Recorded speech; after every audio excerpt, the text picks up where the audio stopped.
Well, welcome into yet another quarantine edition of Trail Blazers Courtside. So happy that you can join us. Jordan Kent here alongside Michael Holton. A lot of terrific guests. But let's not waste any time. Let's get to our very first one. And if you can't tell with the mask on, yes, it's Trail Blazers head coach Terry Stotts. And Coach, I appreciate you taking the extra safety precautions when you join us today. Well, I don't want to infect you through this virtual interview. So I'm just taking the precautions we all need to take. Coach, I really appreciate that. And so obviously, as we all kind of have fun and try to make the most of this time right now, I really want to get to what your day looks like basketball-wise, day after day, because there's obviously responsibilities, but this is an unprecedented time. You know, my responsibilities have really been whittled down. You know, it's we try and stay engaged basketball-wise. I've had some virtual meetings with my staff, giving my staff some projects, personnel, watching some video from our teams this year that hopefully when we can get this up and going that we learn something from this. Hopefully when we come back and Zach Collins is hopefully healthy and Nurk is hopefully healthy, maybe we'll refigure some of the things we want to do at both ends of the floor. So there's a lot of mind games. Obviously, I don't want to create busy work for my staff or myself, but you want to stay engaged in the game of basketball. You know, we've been watching some games like the Oklahoma City game, and we've watched some other games down in the past. So we try and stay engaged as much as we can, but it can be a little bit difficult at times. Yeah, real quick question on those classic games. When you go back and watch those with the broadcast audio and the extra emotion that comes with that versus just the scouting tape, do you get a different perspective on those games when you go back and watch it from that viewpoint? I really do, because during the season, for example, back when it was Mike and now with Kevin and Lamar, I don't get their feed very much. I get at home games, I get our radio feed. On the road, I get whatever they give us. So for me, I don't get to get those during the season, so it is a different perspective. And when I watch the games during the season, there are no commercials. There's no dead time. Now, when you're watching these, you get the benefit of replay. I'm not trying to get through the game as quick as I can. I can sit back and enjoy it. You know, Coach, one of the things that I've heard you comment on and traveling this year, I bumped into you in the lobby, so I've kind of seen it firsthand, is that you like to walk and the power walk as you refer to it. So a two-part question. One, are you getting in power walks? And two, could you break down what makes a walk a power walk?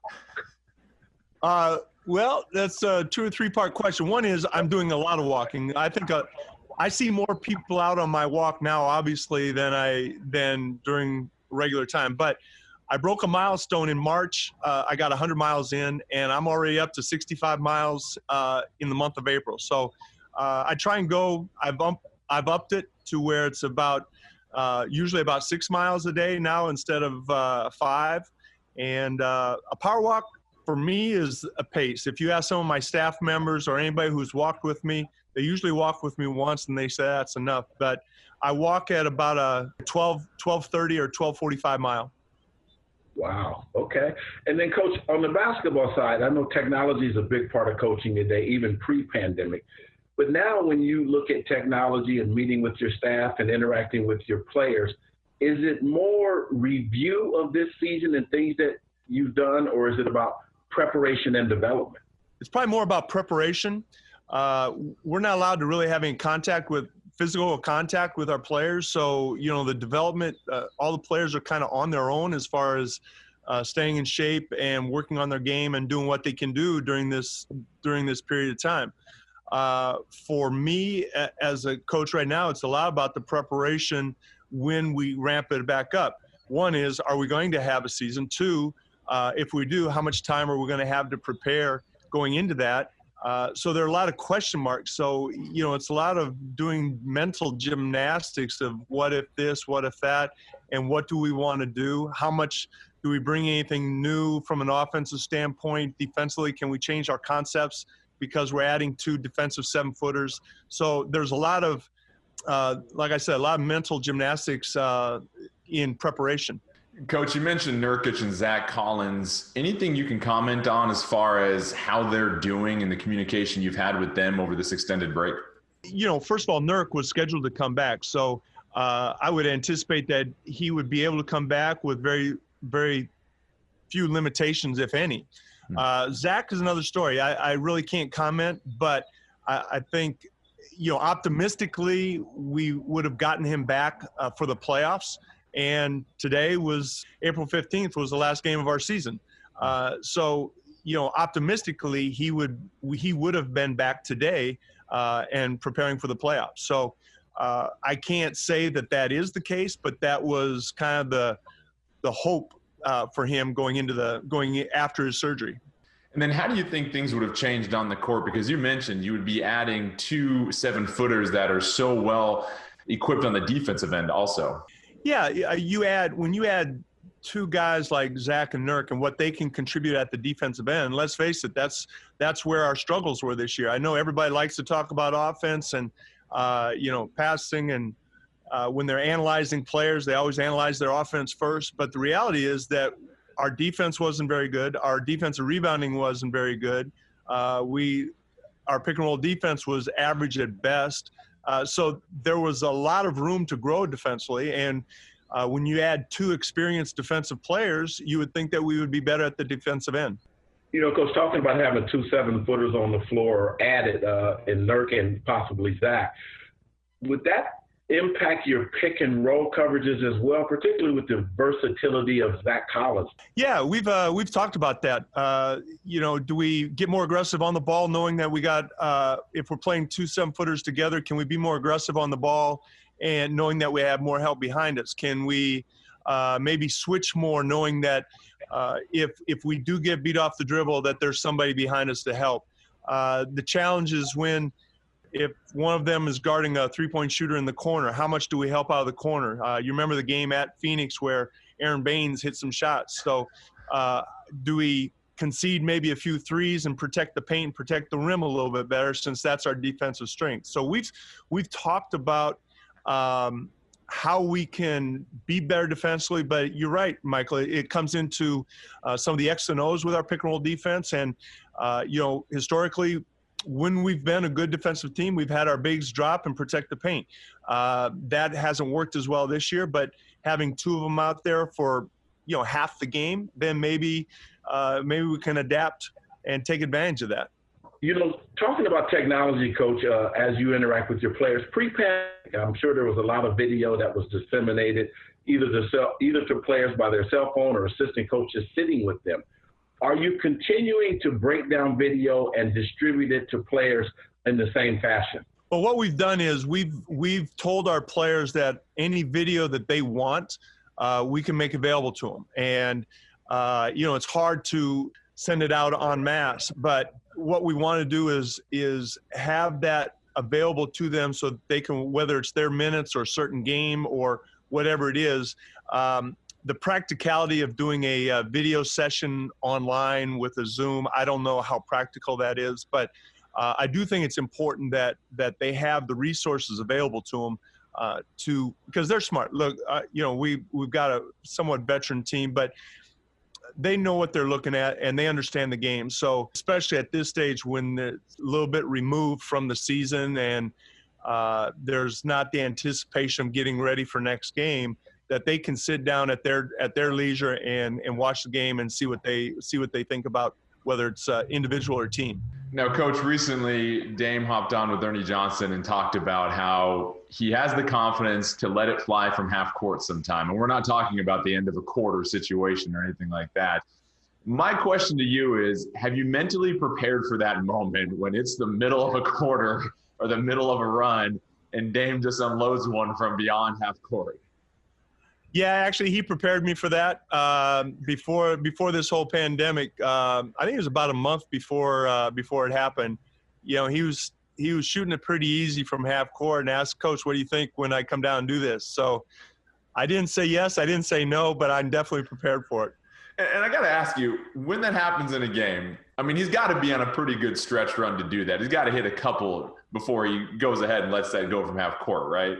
I think players in general, whether it's a deep three, or whether it's a guy who's not known as a mid-range shooter shoots a mid-range shot. I think if players practice those shots and they've shown that they can make those shots, Damian has earned the right with his shot selection. I think I've always said one of the most difficult things in the NBA is coaching shot selection, because great players take and make tough shots, and that's what makes them great. But even taking it a different direction, going back to my first year, J.J. Hickson was not known as a great perimeter shooter or mid-range shooter. He had a career year here, my first year. He shot the ball really well from mid-range. He didn't have a history of making it, but I think players shoot it with confidence. They work on it. Then you got to give them freedom to take those shots in the game. And, Coach, last thing about Dame and his range, at what point did it become consistent enough where did it have an impact on the way that you ran offense when you realized that he could shoot it 3, 4, 5 feet from beyond the arc? Did that change anything you guys did schematically on that end? No, I think it kind of evolved as far as our sets. But what really happened was in the flow of the game, defenses can't take that for granted. So when we set some screens out a little bit higher on the floor, knowing that the defense is probably going to go over, which opens up a little bit more penetration room. But I think that's more the flow of the game. I don't think we've ever set up our offense half-court sets to say, well, let's set this up so Dame can shoot a 30-footer. I think that's more of a read and comfort. All right, Coach, we're going to take a real quick break, but when we come back, we'll catch up some more. Don't go anywhere. You're watching Trail Blazers Courtside. Rip City, join Trailblazer personalities every morning, Monday through Friday at 10 a.m. for virtual PE presented by Moda Health on Instagram Live. Check out 30-minute family-friendly workouts, including basketball drills, dancing, and general fitness. Follow @BlazerCommunity on Instagram to tune in and get moving. Welcome back to Trailblazers Courtside. Jordan Kent alongside Michael Holton, Trailblazers head coach Terry Stotts, so kind to join us. And Coach, I got to ask you, everyone's watching a lot of Netflix and TV right now because we're at home. What are you guys watching, if you are watching anything at this moment? Well, we have our usual shows that we record on regular networks like Blacklist and, HBO. We just finished season 10 of Curb Your Enthusiasm, but we got into Bosch. That's on Amazon. That was Jim Taylor who recommended Bosch. I finished the 3rd season of Ozark, which was kind of, if anybody watches that, it ended abruptly. No spoiler alert. I caught up on the Academy Award nominated movies, actors, actresses. So I saw Joker and Parasite and Judy and things like that. So, it's just, I've been watching way too much CNN, watch the daily briefings, and the television is getting its use for sure. Coach, I agree. I find myself watching way too much CNN as well. But while we have you, I love talking basketball, and I kind of want to go back to the conversation around spacing. We were just talking about Damian Lillard's range and how it opens things up. I want to talk to you or ask you a question about spacing from a defensive standpoint, because you have to devise schemes against teams that have perimeter shooters that have range. How has that impacted your defensive scheming? A lot of our defensive concepts are personnel driven. We go into every game, we have our fundamental concepts, but it's dictated by personnel. If you're playing a team like Houston that has 5 3-point shooters out there, you probably switch a little bit more. You have to what you're going to live with. Are you going to live with some of their other players shooting threes, or do you really focus all your attention on Westbrook or Harden or things like that? So you have your basic defensive concepts, but it definitely is personnel driven, and the style of play. Some teams play differently than others. Transitions become a bigger part of the game. Transition defense, matchups in transition. When you talk about matchups, if you have a cross match, does that affect your transition defense? Does that help you more than helps them? So there are a lot of things that go into it, and it's not only is it personnel driven for your opponent, but it's also personnel driven for us. We just talked earlier about, how much switching can we do? Can we switch Zach Collins or Nurk onto a perimeter player, and can that defender not give up penetration and make him shoot a contested 2? those are some of the decisions that you have to make. But you're right with the league, and you got your question was about spacing. So much of the game, and everybody knows, is 3-point shooting, spacing the court, and how can you defend that and still take away the rim? Coach, transition defense is, to me, so different at the pro level than it is from high school or college.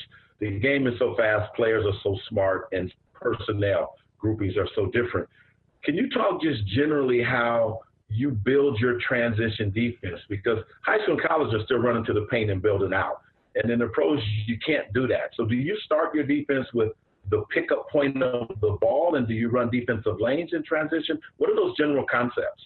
Coach Dale Osborne has ingrained in everybody that transition defense starts on the shot. And, we have been a good offensive rebounding team in the past. We've never really emphasized offensive rebounding, but we've been a good offensive rebounding team. Now, I think part of it is if you're not going to offensive rebound, you got to get back on the shot. And those first two steps, and Michael, you know this as coaching, those first 2 or 3 steps, either an offensive transition or defensive transition, are the most important.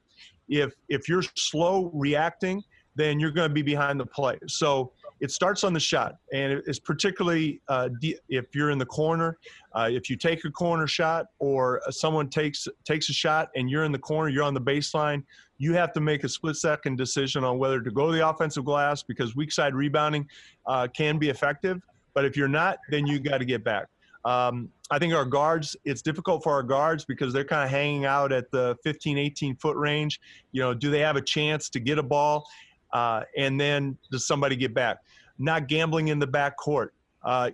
Fundamentally, getting back to the paint and building out, nothing's changed with that. But it starts at the beginning. And then, as you mentioned, in our game, it is very fast. Guys do get out quickly, and that's why those first 3 steps are the most important. But the other principle that we have is you don't have a man in transition. You don't have your man, you have a man. And so a lot of times people get caught up in where's my man in transition. The important thing is you got to guard a man, and then we'll figure it out after that. Coach, a lot of people look at Dame's impressive run in January when they reflect on this season as far as some of the individual highlights. But I thought CJ, when he stepped in at that starting point guard role when Dame was out, really put together an incredible stretch. When you look back at what he did, obviously a great job scoring, but his ability to distribute the basketball really seemed to shine during that time. We've talked about that. We talked about it at the time when Dame came back, and how can Dame, CJ, the coaching staff, how can we make that transition easier for both of them? Usually Dame has the ball in his hands a lot, and he's put in that position of being a scorer and a facilitator. And CJ, for the most time, when Dame is on the court, which is 24, 26 minutes a game, CJ plays off the ball. And so when he does get it, he's more of a scorer. He has more of a scoring responsibility. So we talked about, can CJ initiate the offense a little bit more? But I think it would take some time to develop that, not only from CJ's standpoint, but from Dame's standpoint, as far as, a lot of times when CJ has the ball, that's an opportunity for Dame to kind of rest a little bit on offense. So that's something I don't know when things come back this year, if we're able to incorporate that to the full extent, but certainly going into next season, that's something that we want to work more towards.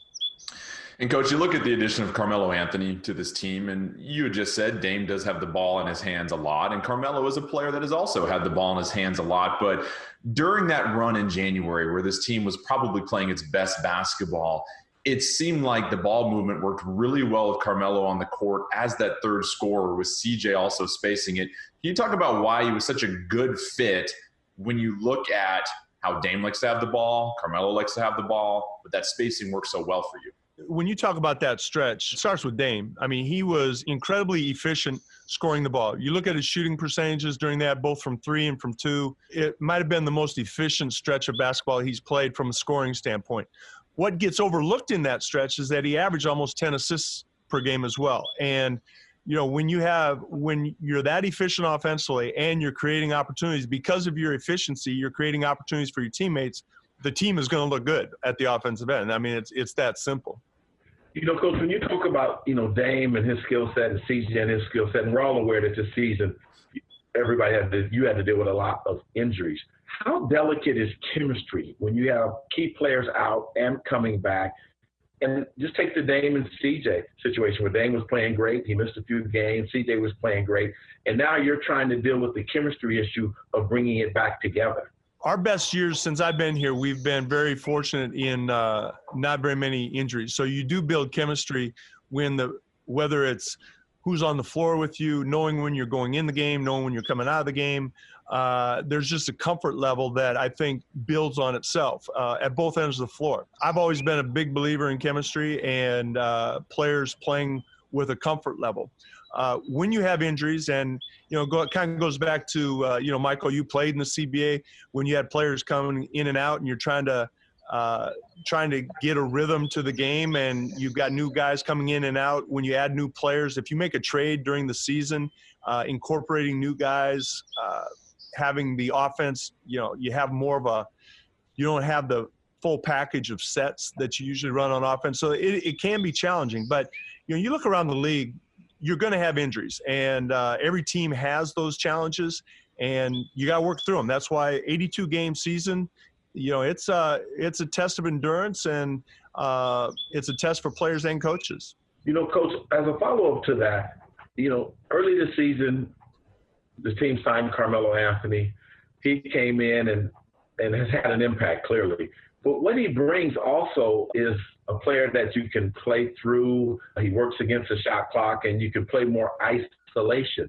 How involved was that skill set from a chemistry standpoint? Because I remember the first practice was just him and coaches, and then he played. That's unique to pro basketball. The thing is with Melo, he made his impact obvious from day one. He's a Hall of Fame guy. He has great experience. He knows the game. He's one thing that he was able to do with us is when he gets the ball and the shot clock's running down, he's going to get a good shot. That's a great talent. But more than anything else, the credibility that he brought, just being Carmelo Anthony, just meant a lot to our team and to our players. He came in with the ultimate respect to begin with. Obviously, we tailored our game a little bit around his skill set, and from an offensive standpoint, it worked well.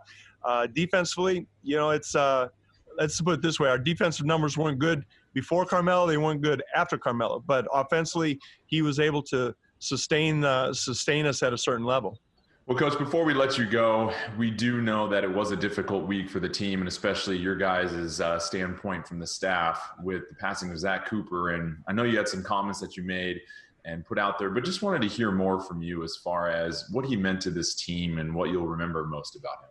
It was incredibly sad when we learned that Zach had passed. And Zach was such a good young man. He had a great work ethic. He pulled his weight in the video room.